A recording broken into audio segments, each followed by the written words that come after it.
Good evening and greetings from the WBISFA Radio Theater, live in beautiful downtown Hagerstown. I'm your host this evening, Hunter Crutchley, and it's my pleasure to bring you It's a Wonderful Life. Our story begins in the small town of Bedford Falls, where people are praying for their dear friend, George Bailey. Dear God, please look over my husband, George. My son is a good boy. You know that. Help my brother, George. All the times he stayed late, I wouldn't have a roof over my head. Voices carry heavenward, and Joseph, the superintendent of angels, summons one of his apprentice angels, Clarence. You sent for me. Yes, yes. A man from on earth needs our help. Is he sick? Worse, he's discouraged. Tonight at exactly 10:45, George Bailey will be thinking seriously of throwing away God's greatest gift. Oh dear. His life? Yes. If I accomplish this mission, will I get my wings? Help save George, and we'll see about your wings. First, you need to get acquainted with George. Now look, there! Help! Help! I'm coming, Harry. His brother fell through the ice, and George saved him. But the icy water gave George a bad ear. It was weeks before he could return to his after-school job at Old Man Gower's drugstore. It's me, Mr. Gower. George, you're late. What's this? What was that paper George just picked up? It's a telegram from Mr. Gower. He just found out his son died of pneumonia. He spent the whole afternoon drowning his grief in whiskey. I'm sorry, Mr. Gower. Do you need anything? Oh, I'll get them, sir. Take those capsules to Mrs. Blaine. But, Mr. Gower, that bottle you used, you put something wrong in those capsules. Who do you think you're talking to? Ow! You're hurting my sore ear. Do as I told you. Go! Mr. Gower, I know you got that telegram and you're upset. But look at the bottle you used. It's poison. Poison? Don't hit my sore ear again. Poison? Oh, George! George! I had to tell you, Mr. Gower. But I'll never tell another soul. I promise. Did he ever tell anyone about the pills? Not a soul. George grew up and wanted to go to college. There wasn't money for it. So he spent 4 years working in his father's building and loan business, along with his Uncle Billy. Who's that? Henry F. Potter, the richest and meanest man in all the county. I want to see Peter Bailey, now! Maybe I can help you, Mr. Potter? You, Billy, you're the weakest link in this family business. I need to talk to your brother, and I'm on a tight schedule. I have a family to evict at 3. There you are, Peter. I want my money. Now! $5,000. Mr. Potter, I used that loan to help folks in town, but they haven't been able to pay me back yet. Times are hard. A lot of people are out of work. So, foreclose on their homes. I can't do that. These families have children. I'm supposed to lose my money so you can give it to your charity ward? You can't run a business. You're a failure. You and your idiot brother. Don't let him talk to you like that, Pa. It's all right, son. George worked hard and saved enough money for college. But first, he was going to see Europe. The day before he left, he was walking home when Ernie, the cab driver, pulled to the curb. Hey, George, what's with the suitcase? I'm about to become a tourist. How about driving me home in style? Sure, Your Highness. Hop in my cab. That evening, George had dinner with his father. Gee, Pop, my last supper in the Bailey boarding house. Gonna miss you, George. I wish we could send Harry to college with you. We have that all figured out. Harry will take my job as a building and loan for 4 years. Then he'll go to college. He's pretty young for that job. No younger than I was. You were born older, George. Actually, I'm hoping. Would you consider coming back to the building and loan after college? Gee, I just couldn't be cooped up in that shabby little office all my life. I want to go out in the world and do something important. Well, in a small way, we're doing something important. Every family wants a home, and we're helping them get one here in our shabby little office. I know, Pop. I just feel like if I don't get away, I'll bust. You're right, son. This town's no place to live if you aren't willing to crawl to Potter. Get your education and get out of here. Hee-haw! Hello there, George. Hello, Sam. Who you got there with you? You remember Mary, don't you? Hi, George. Say, would you mind walking Mary home? I have some real important business to take care of. Sure, Sam. Fine by me. Great, thanks. Hee-haw. George walked Mary home. Is that important? I'd say. Because even though Mary lived only 4 blocks away, it took them 2 hours to get there. You know, if it wasn't me talking, I'd say you were the prettiest girl in town. Well, why don't you say it? I don't know. Maybe I will. Hey, look where we are. The old Granville house. Yeah, I gotta throw a rock. Oh, no, don't. I love that old house. Don't you know about deserted houses? You make a wish, and then you throw a rock. But George, it's such a lovely old place. I wish I lived there. I wouldn't live there if I was a ghost. Now, watch this. Pretty good shot, huh? Broke a window. What's your wish, George? Not one wish, a whole hatful, Mary. I'm shaking the dust of this crummy town off my feet and gonna see the world. I leave for Europe tomorrow. When I get back, I go to college. You see, I'm gonna build skyscrapers and bridges a mile long. Hey, what? Are you gonna throw a rock too? That's pretty good. What do you wish for, Mary? Oh, no. If I tell you, it may not come true. George! Uncle Billy? George, get in the car quick. Your father's had a stroke. Sorry, Mary, I've gotta go. George's father died that night, Clarence. So George never went to Europe.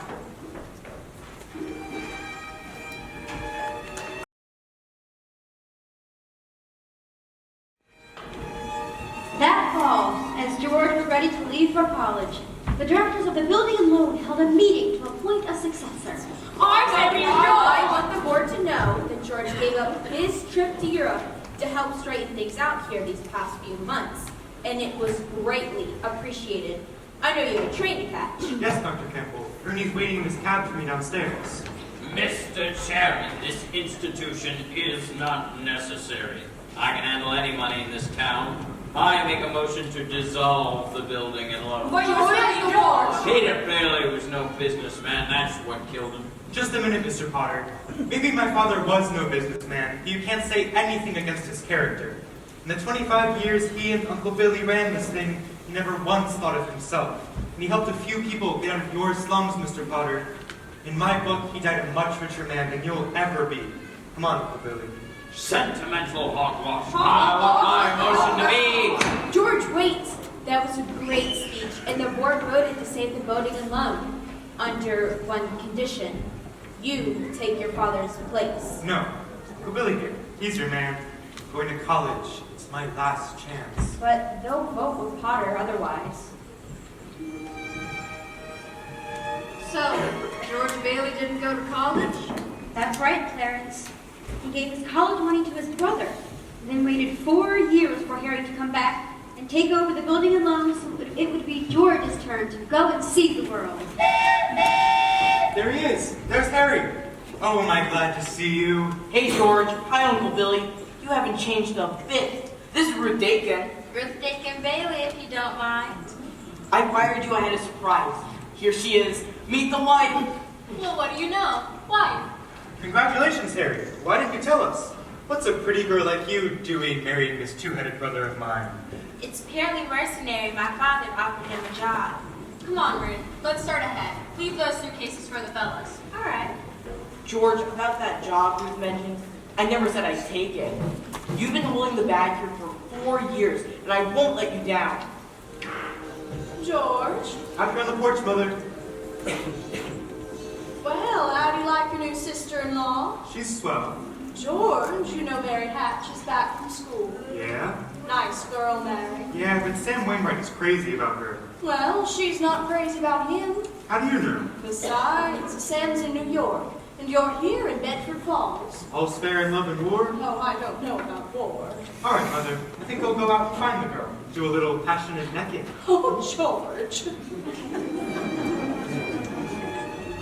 Hello, George. Hello, Mary. I just happened to be passing by. Your mother just phoned and said you were on your way. My mother just called you? When did you get back? Tuesday? Would you like to come in? Well, I guess since I'm here, I thought you'd go back to New York with Sam and the rest of them. Oh, I worked there a couple of vacations, but I don't know. I guess I was homesick. Homesick for Bedford Falls? Yes, and my family, and everything. It was nice about Harry and Ruth, wasn't it? Do you like her? Well, of course I like her. She's a peach. It's just marriage in general you're not enthusiastic about. Marriage is okay for Harry and Sammy. What do you want, George? Me? Nothing. Then why did you come over? Excuse me. Hello, Sam. How are you? Great. Gee, it's good to hear your voice again. That's sweet of you, Sam. There's an old friend of yours here. You mean old Mossback George? Hee-haw, put him on. George, Sam wants to talk to you. Hello, Sam. A fine pal you are. What are you, trying to steal my girl? Anyway, I want to talk to the both of you. Tell Mary to get close. Okay. We're listening, Sam. I have a big deal coming up. It's going to make us all rich. My father's making plastics from soybeans, and he wants to build a factory outside Rochester. How do you like that? Why not build it right here in Bedford Falls? Remember the old tool machinery works? Tell your father he can get that for a song. That's so? Well, George, I have a job for you. Oh, Mary. I'm here. Tell that guy I'm giving him the chance of a lifetime. He says it's the chance of a lifetime. Give me the phone. Now, you listen to me, Mary. I don't want any plastics. I don't want any job. I don't want to get married, ever, to anyone. You understand? I want to do what I want to do. And you're not going to... Oh, Mary. George! Oh, Mary, I love you. George, I love you too! George and Mary were married. Where are the two of you off to on this honeymoon? We're spending a whole week in New York, then Bermuda. Here's the kitty earning $2,000. I feel like a bootlegger's wife. Finally getting out of Bedford Falls, huh? Hey, look, George, there's something funny going on over there at your building in the... It looks like a run. Pull over, Ernie. What is this, Uncle Billy? Why is the crowd out here, and why are the doors locked? This is a pickle, George. The bank called our loan. I had to hand out all our cash. All of it? Every last cent. Holy mackerel. Then I got scared, George. Open the doors, Uncle Billy, and let them in. Why are you Now, everyone, calm down. Wait, if Potter gets a hold of your shares, he'll own this building and loan. He owns the bank and everything else in this town. Wants to keep you living in his shacks, paying whatever rent he decides. How much do you need, George? Got $2,000 from the wedding. So, George and Mary never got a honeymoon, I guess. That's correct. George and Mary didn't get to travel, but they moved into the old Granville place and had a house full of children. Then came the war.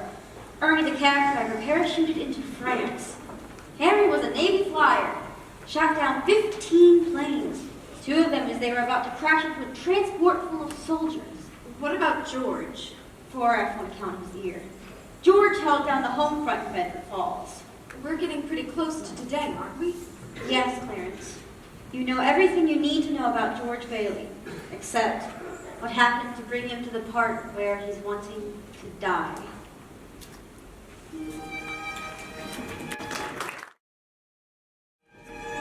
Today is Christmas Eve, Clarence. Uncle Billy's at the bank to make a deposit when he runs into Potter. Mr. Potter, come to the bank to deposit more loot? How do you like the news in the paper? Harry Bailey wins the Congressional Medal of Honor. Let me see that newspaper. Here you go. Keep it. I'm off to make a deposit myself. Wait, it's gone. Where'd I put it? Where'd I put that money? Uncle Billy could provide the money because his envelope with $8,000 was folded into the envelope he gave to Potter. George! What's the matter, Uncle Billy? The money, $8,000. What? What happened to it? I had it. I don't know. Look in your coat pocket. That's where I told you to put it when you left. Oh, Uncle Billy, we've got to find that money. Think. I can't think. You fool! You realize this means bankruptcy, prison? One of us is going to jail, and it's not going to be me. Hello, Daddy. Hello, darling. Where's your coat? I left it at the office. Isn't it wonderful about Harry? We're famous, George. I'll bet I've had 50 calls today. Better hurry. The families will be here soon. Families? I don't want the families over here. George, go quick upstairs and see Zuzu. What's the matter with Zuzu? She caught a cold coming home from school. They gave her a flower and she didn't want to crush it, so she didn't button up her coat. The doctor says it's nothing serious. It's this old house. I don't know why we don't all have pneumonia. George, what's wrong? Everything's wrong. Why do we have to have all these kids? George!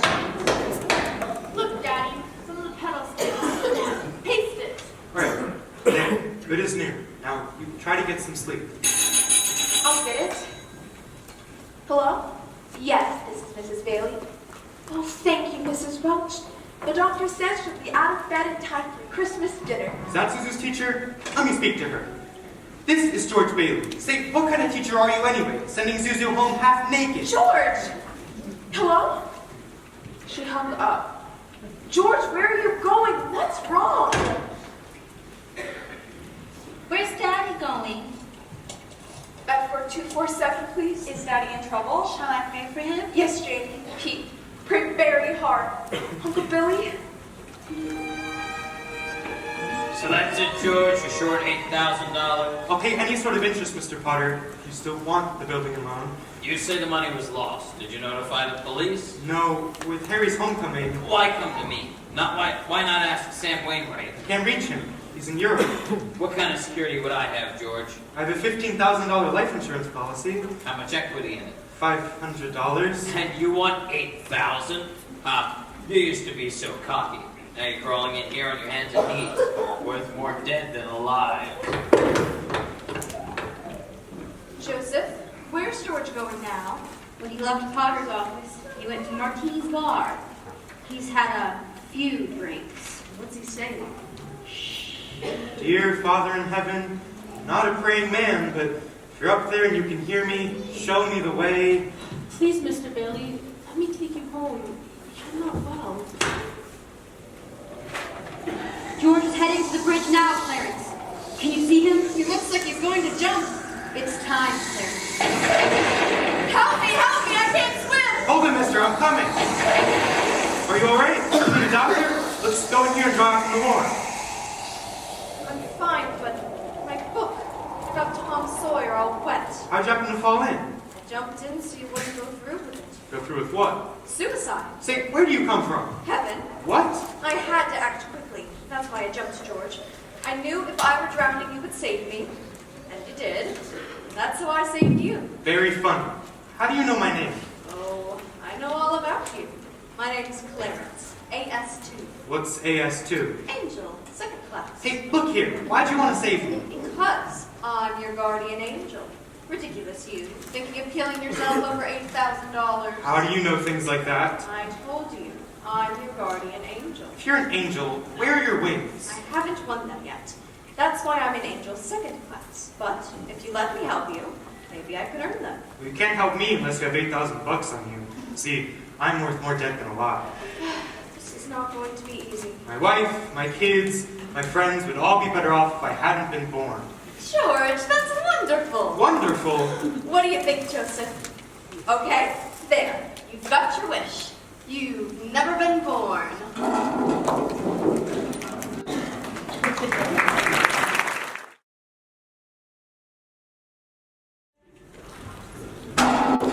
Never born. Exactly.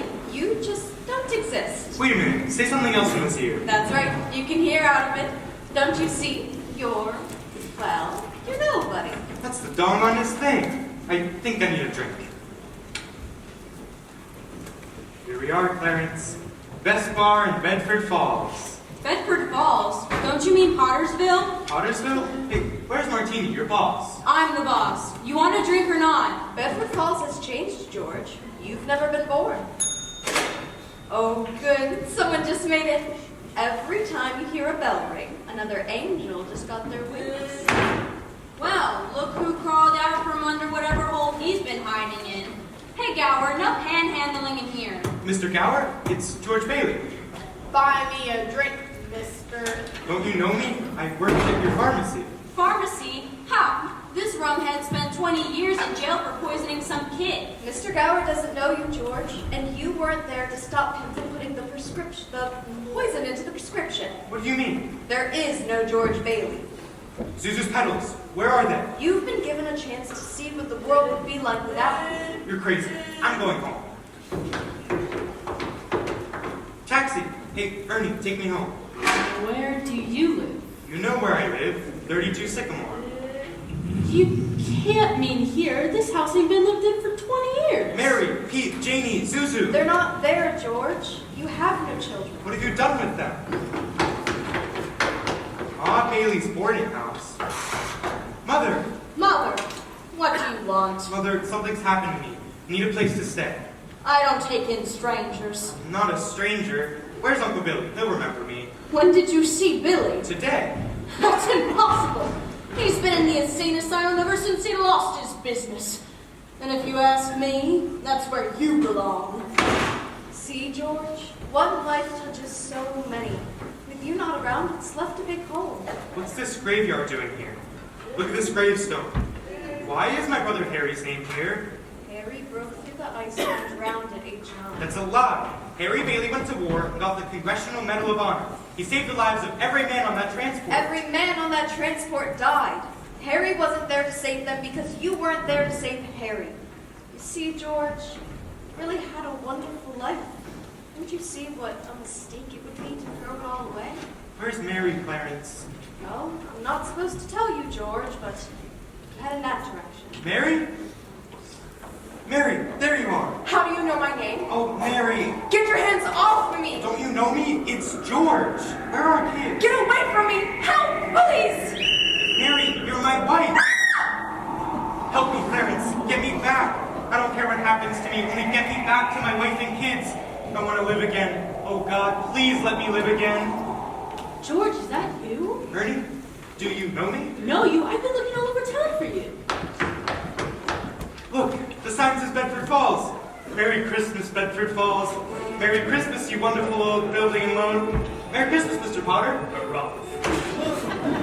Mary, I'm home. Merry Christmas, Daddy! George, darling, where have you been? Mary, you're real? Of course I'm real. Now stand here by the tree and don't move. They're on their way. George, it's a miracle. Come in, Uncle Billy. Everybody in here. Mary did it, George. She told a few people you were in trouble, and they scattered all over town collecting money. No questions asked. They just said, if George is in trouble, you can count on me. Quiet, everybody. A telegram from London. You need cash, stop. My office instructed to advance up to $25,000. Stop. Hee-haw and Merry Christmas. Sam Wainwright. Hey, look who's here, Harry. I came as soon as I got Mary's telegram, hoping not too late to make a contribution and a toast to the best brother anywhere. Cheers! What's that for, George? Tom Sawyer. Look, there's an inscription. For George. Remember, no man is a failure who has friends. Thanks for the wings. Love, Clarence. Look, Daddy, she says every time the bell rings, an angel gets their wings. That's right, Zuzu. That's right. Attaboy, Clarence. This has been WBISFA Radio Theater live presentation of It's a Wonderful Life.